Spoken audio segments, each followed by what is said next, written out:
초록이 싱그러운 계절 6월, 오늘도 갈대상자 교회에 오신 성도 여러분 환영하며 축복합니다. 온라인 공동체 예배에 모이는 처소마다 임재하시는 하나님의 은혜가 풍성할 줄로 믿습니다. 유튜브, 네이버, 카페, 밴드에서 갈대상자 교회를 검색해 주시기 바랍니다. 이곳 줌은 예배와 회의를 위한 공간입니다. 유튜브를 통해 말씀을 나눠주시고 교회 등록과 공지 등은 카페와 밴드를 이용해 주시기 바랍니다. 이 시간은 하나님께 드리는 예배입니다. 정시 입장을 부탁드리며 주일 예배는 1부 오전 9시, 2부 오후 4시입니다. 오늘도 주영철 목사님의 설교 말씀으로 많은 은혜 받으시기 바랍니다. 오늘 주어진 말씀 히브리서 9장 27절로 28절까지 말씀, 한 번으로 정해진 인생이라고 하는 주제인데 제가 한 번 더 본문을 봉독하고 말씀을 시작하겠습니다.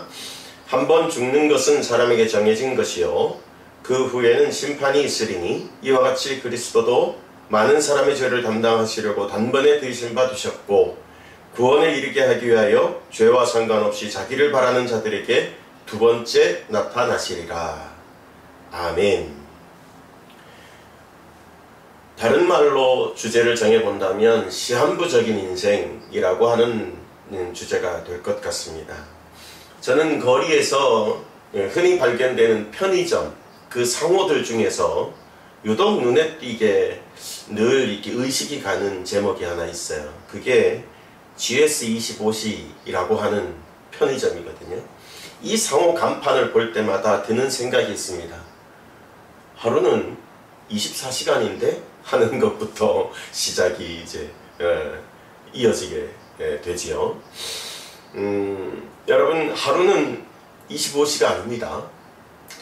태고 쪽부터 24시간으로 짜여져서 창조되었습니다.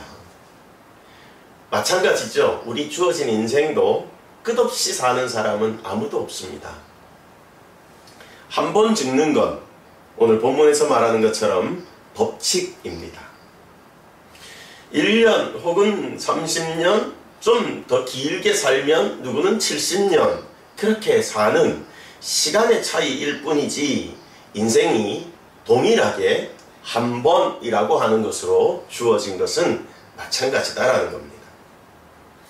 어느 면에서는 인생의 차이가 기럭지 뿐이라면 얼마나 보잘것없는 것일까 하는 가치를 생각해 보는 면에서는 딴 생각도 할 수 있겠는데, 그러나 여러분, 제가 가끔은 전도할 때에 잘 사용하는 우화, 그러니까 이제 하루살이 이야기가 등장하게 되지요. 이 설명을 하다 보면 그렇습니다. 하루살이가 메뚜기와 놀고 메뚜기가 개구리와 놀고 개구리가 인생과 비교되는 이런 이 비유인데요. 하루살이가 메뚜기와 하루 종일 놀다가 메뚜기가 저녁이 되니까 내일 봐 그러는 그 내일이라고 하는 개념을 이해하지 못했고, 메뚜기는 그 다음날에 하루살이와 또 놀려 왔는데 하루살이를 발견하지 못했다라는 거죠. 하루살이는 결국 메뚜기가 얘기하는 내일을 이해하지 못한 것이고요. 메뚜기와 또 개구리의 이야기에서도 동일합니다. 개구리는 한철을 함께 놀았던 메뚜기는 한철을 함께 놀았던 개구리가 내년에 봐 하는 내년이라는 것을 이해하지 못했습니다.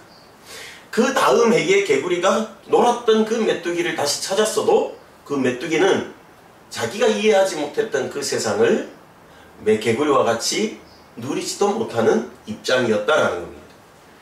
이 개구리와 인생을 비교하면 또 어떻습니까? 똑같겠지요.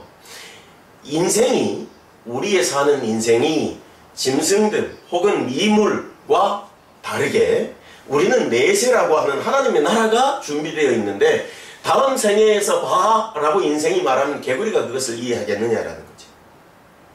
짐승은 이해하지 못할지라도 다만 사람이라면 이것을 이해해야 마땅하다라고 하는 우화적인 교훈입니다.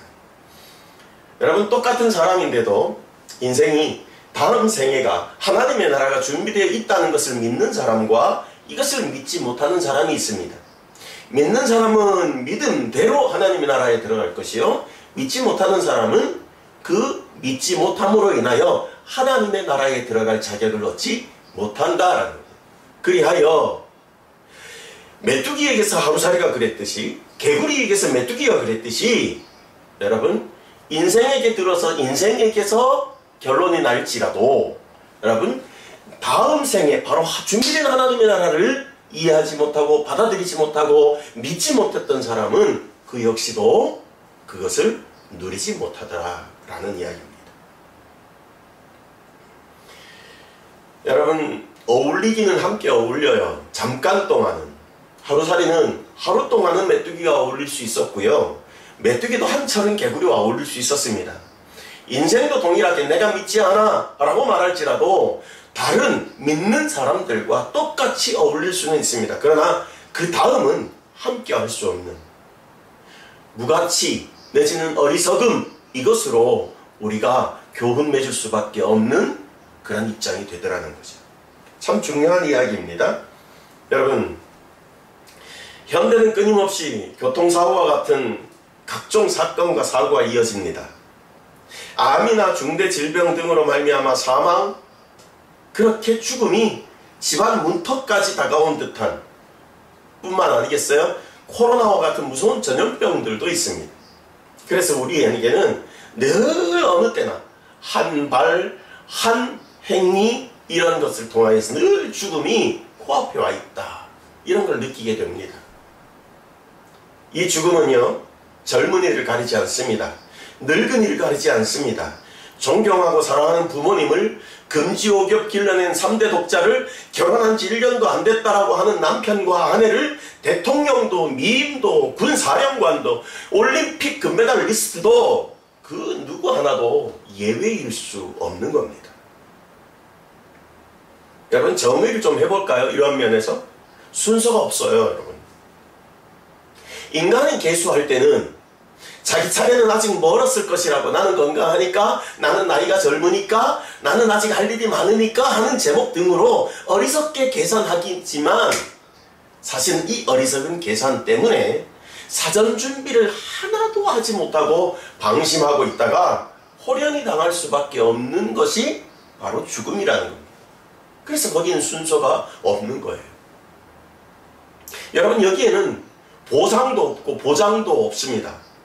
이 땅에서 길이길이 기억해 줄 커다란 위인도 아니고 남겨놓아야 할 인생의 흔적도 없어 하나님 나라 보화는 저축하지도 못한 입장이라 죽는다라는 자체는 통탄스럽게 죽어갈 수밖에 없는 입장이에요.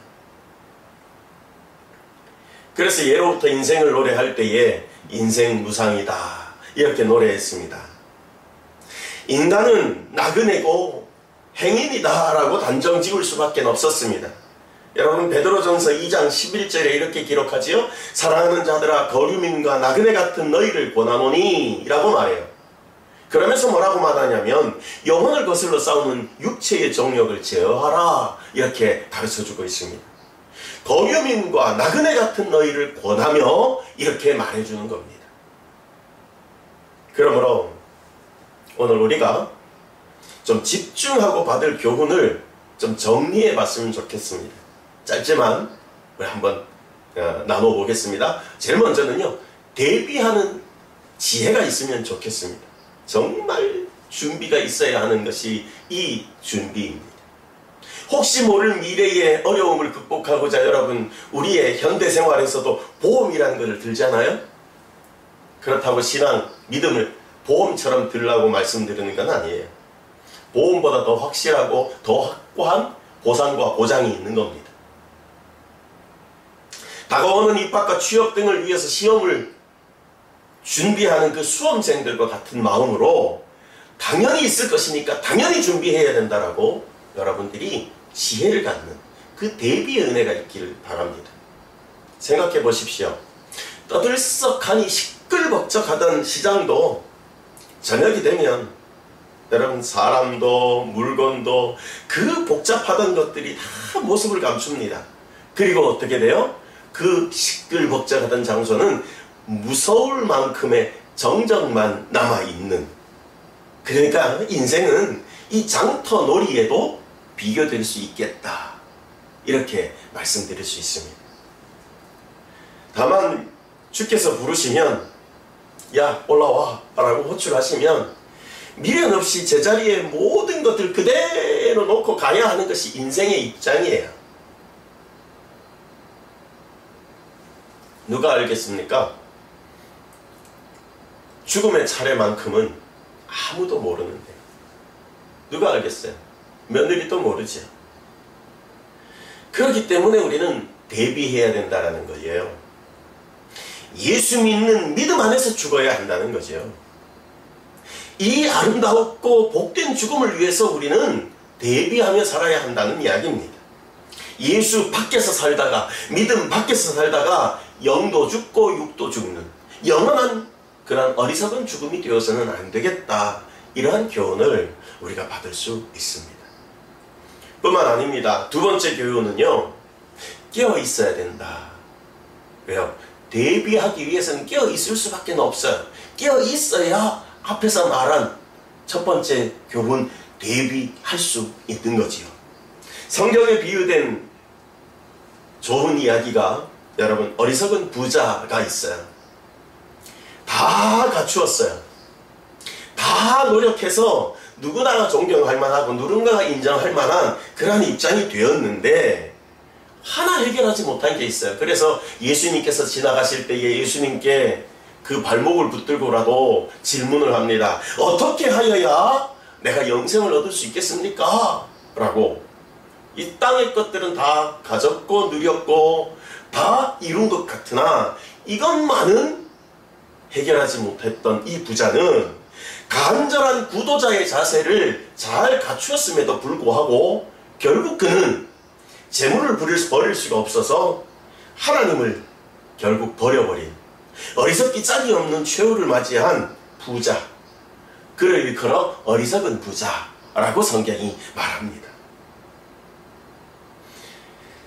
제가 누가 한 말인지는 모르지만 어떤 명언에 이런 명언도 기억나요. 지혜로운 자는 다리를 건널 뿐이지 그 위에 집을 짓지 아니한다. 이런 명언이 생각납니다. 여러분 들으면 명언이고 또 생활 속에 나타난 지혜이고 지혜의 말이고 그러다 보니까 느낌이 딱 오시죠? 그죠? 예. 다리 위에다가 누가 집을 짓겠습니까? 건너는 다리죠. 건널 뿐이죠. 그런데 이건 이해하는데 인생 전체를 두고 하나님의 나라가 준비되어 있다는 것 자체로는 이해를 못하는 건 도무지 그걸 이해를 못하겠어요. 어리석은 부자꼴이 되면 안 되겠다. 왜요? 이러려면 깨어 있어야 된다. 이게 두 번째 받는 주제고요. 하나 더 이어서 받겠습니다. 세 번째 주제는 하나님 앞에 반드시 선다는 걸 기억해야 됩니다. 아니, 명심해야 됩니다. 왜냐하면 하나님은 선악간에 심판하신다고 미리 경고하셨습니다.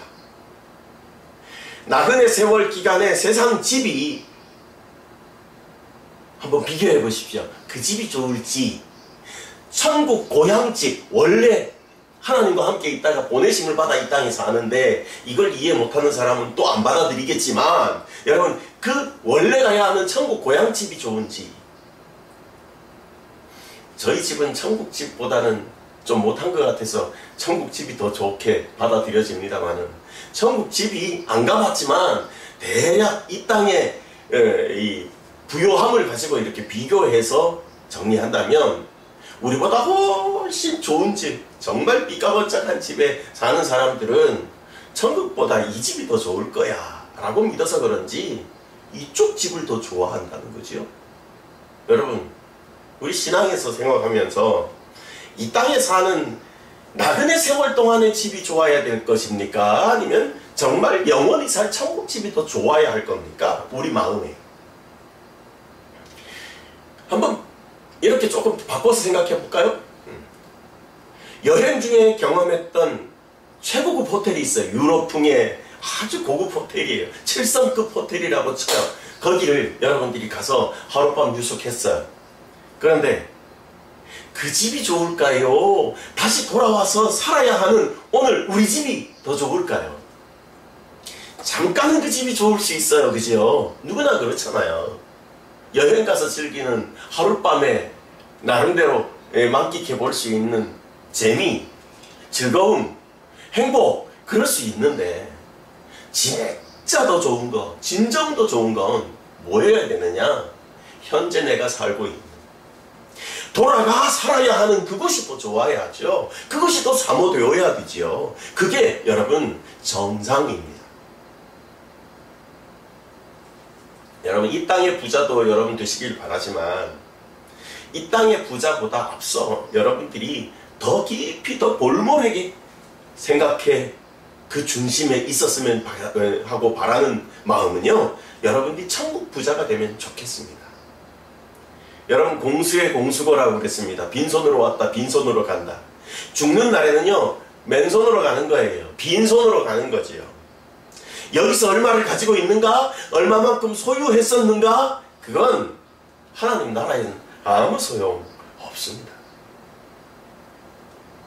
그래서 여러분들에게 이 땅에서는 아무것도 소유하지 마라, 그 뜻은 아닙니다. 이 땅에 살 때는 이 땅의 것이 필요하지요. 그러다 다만 잊지 말아야 하는 것이 저 천국 하나님의 나라, 영원히 살아야 할 저 하나님의 품, 그것이 더 중요하다는 걸 잊지 말으라는 거죠. 여러분 죽기 전에 이 천국 창고에 저축할 수 있는 슬기도 가져야 합니다. 찬송가 450장 우리가 함께 앞서 찬양을 했습니다만, 내 평생 소원 이것뿐 주의 일 하다가 이 세상 이별하는 날 주 앞에 가리라.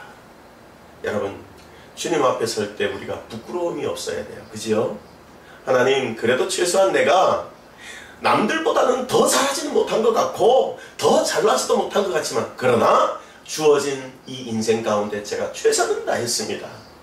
하나님 붙잡고 의지해서 이만큼 열심히는 살았습니다 라고, 그렇게 부끄러움은 없어야 될 것입니다.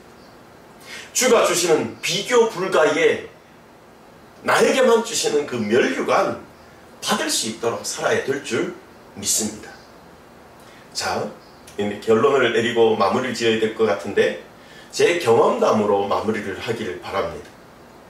좀 오래전 40대 초반쯤에 전북 무주에 있는 농촌교회를 담당할 때에 그 교회를 담임하던 시절의 이야기입니다. 찾아든 병으로 말미암아 시한부 판정을 받아서 죽음을 앞둔 중년의 한 가장이 있었습니다. 결국 그분을 전도를 하려고 얼마나 분주하게 쫓아다녔었는지 지금도 그때의 기억이 생생한데, 결국 그는 그 판정을 받은 지 3개월 만에 간암으로 죽음을 맞이했습니다.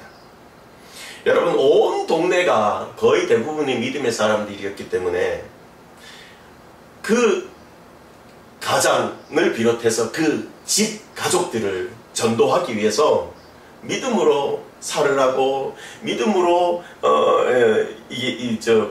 우리랑 같이 나누자고 얼마나 열심히 권했는지, 여러분 그래도 그 가장이 된 중년 남성은, 그리고 그 집안 가족들은 끄떡도 안 왔습니다. 정말 요지부동이었습니다. 그러나 자기의 죽음을 앞둔 중년의 나이, 자 이제 이 세상을 이별하고 떠날 것을 생각하니까 남겨질 아내가 안타깝고 자녀가 못내 아쉽고 너무너무 걱정스러웠던 거예요. 이 사람은. 그 걱정에는 자기 자신도 마찬가지였지요. 이 세상 영원히 살 줄 알았더니 곧 이별을 하겠구나, 얼마 못 살고 떠나는구나, 떠나면 나는 어디로 처해질 것인가 라는 것을 고민하기 시작했습니다. 다행히도 그때 40대 초반이어서 젊은 전도자의 열정을 불태우던 때라 여러분 신방도 멈추지 않았고요, 아프다 그러니까 병문안도 가고요, 위로의 말도 그가 거절하는 거친 말을 해도 친절한 말로 응대하고요, 나름대로 최선을 다했던 우리의 전도 활동이었습니다. 온 교회가 그랬었거든요. 그런 덕분에 이 중년의 인생은 마침내 예수님의 진리라고 하는 그 사실을, 예수 진리를 나의 복음으로 받아들였고 진리로 거듭났습니다. 그리고 자신은 천국에 이를 것이라고 확신에 찼었습니다. 제가 제 경험치로 이렇게 바라볼 때는 20년 30년 믿어도 비틀비틀거릴 수밖에 없는 신앙인들에게 견주어 볼 때 이분의 신앙은 믿은 지 정말 얼마 안 됐지만 그 신앙이 감탄할 만큼 확신을 찼었고 견고했었다라는 것으로 기억됩니다. 그리고 여러분, 이 중년의 남성은 비록 시한부적인 3개월밖에 못 살았던 인생이었지만 예수 안에서 소망의 웃음을 띠고 죽음을 맞이했습니다. 그리고 남겨진 그 가족들을 온통 다 복음화시키고 기쁘게 죽었습니다. 여러분, 우리 인생은 한 번으로 정해진 인생입니다. 다시 말씀드려 시한부적인 인생이다, 이런 말입니다. 어쩌면 여러분, 우리가 한 번밖에 주어진 인생이 아니다, 시한부로 사는 인생이다라는 이 개념과 각오가 우리에게 있어야 말씀드렸던 한 중년의 경우처럼 우리들에게 신앙이 들어오고 그 신앙에는 생기가 있는, 진짜 살아있는 믿음이 된다라고 믿어집니다. 여러분, 2개월 안에 죽는다는 것을 선고받듯이 판정받는 시한부 인생, 그러니까 주로 이제 암 환자들이 되지요. 2달밖에 못 산다라는 말을 듣는 대부분의 암 환자는 거의 예수님을 영접하고 눈을 감는다, 행복한 죽음을 맞이한다 라고 합니다. 물론 안 그런 사람도 있습니다만은 거의 대다수가 예수 영접은 거의 무사 통과로 이루어지는 예 같아요. 왜 그러겠어요? 자신의 죽음, 그리고 돌아갈 본향, 그것이 현실적으로 가까이에서 고민될 수밖에 없는 자기의 환경 때문에 그런 거죠. 성경은 우리를 가리켜서 이렇게 정의합니다. 아침에 잠깐 끼는 안개라고 정의를 해주죠. 제가 군 생활을 할 때도 변하지 않았던 군 생활 중에 유행어가 있다면 5분 전과 5분 후를 생각지 말아라 라는 말이 있었어요. 두 달보다 더 짧은 5분 5분 정도 전에 거 생각하고 5분 정도 후에 거 생각하는 게 그게 뭐 대단한 일이겠습니까만, 그것을 생각하지 못할 만큼 군사회에서 정의되는 건 뭐냐 하면 5분 전에 된 일이 5분 후에 현재도 되리라고 보장도 없고 지금의 상황이 5분 후에 똑같이 이어질 것이라고 보장도 없다, 이런 뜻이에요. 그러니까 무슨 말입니까? 그만큼 이쪽 저쪽 어떤 면을 바라보더라도 그대로 이어지거나 그대로 진행되는 바가 보장된 거 없으니까 긴장하고 살아라, 이 말이죠. 그러한 긴장감을 가지고 우리가 믿음의 생활을 감당해야 될 텐데, 그러나 나를 지으신 창조주 하나님의 은혜와 섭리를 믿고 의지하면서 빛이고 소금되는 역할에 충실하여 살다가 소망하는 하나님 나라에 부르실 크신 은총을 기대하면서, 여러분 오늘 주제 삼는 것처럼 한 번으로 정하여진 복된 시한부 인생을 저나 여러분 우리 모두가 함께 아름답게 살아져 가기를 주 예수의 이름으로 간절히 축복합니다. 기도하겠습니다. 거룩하신 하나님, 고맙습니다. 감사합니다. 오늘도 예배하며 주의 말씀으로 우리의 인생에 정말 꼭 받아야 하는 그러한 교훈으로 삼고 의지하고 믿고 따를 수 있는 귀한 시간 주셨음을 인해 감사합니다. 이 세상이 우리에게는 참 좋습니다. 하나님, 물론 어려움도 있고 위험도 있고 실패와 낭망이 교차되는 인생일지라도 여기에 사랑하는 사람이 있고 물질의 풍요가 있고 나를 알아주는 무언가와 내가 사랑하는 무언가가 너무너무 많습니다. 그래서 우리는 하나님 나라를 잊고 사는 때가 많은 것을 고백합니다. 우리의 인생은 한 번으로 정해진 그 시한부적인 인생인 것을 잊지 아니하는 지혜를 오늘 우리들에게 더하여 주시기를 원합니다. 하나님 부르실 그때에 하나님 나라가 내가 진정 바라고 기대하며 영원토록 안식할 곳인 것을 믿게 하여 주시옵소서.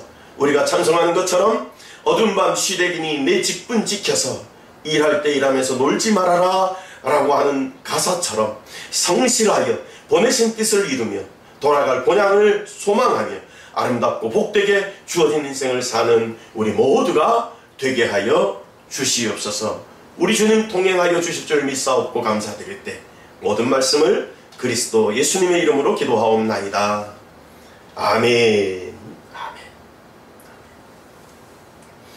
지금은 우리 주 예수 그리스도의 크신 은혜와 독생성자 예수 그리스도를 이 땅에 보내시어 죽기까지 우리를 사랑하사 구원하신 성부 하나님의 한량없으신 사랑과 하나님 나라 천국에 이르기까지 늘 항상 동행하시고 내주하시며 이루시는 성령 하나님의 그 충만하심의 역사가 여기 머리 숙인 각인의 심령과 거처하는 각 가정과 일터 그리고 교회와 선교지와 선교 사역마다에 지금으로부터 영원토록 항상 함께 있을지어다. 아멘.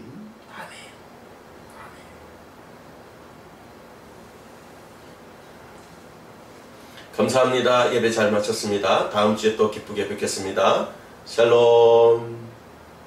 너의 삶의 창조인 너의 참 부모이신 하나님 그 손에 너의 삶을 맡긴다.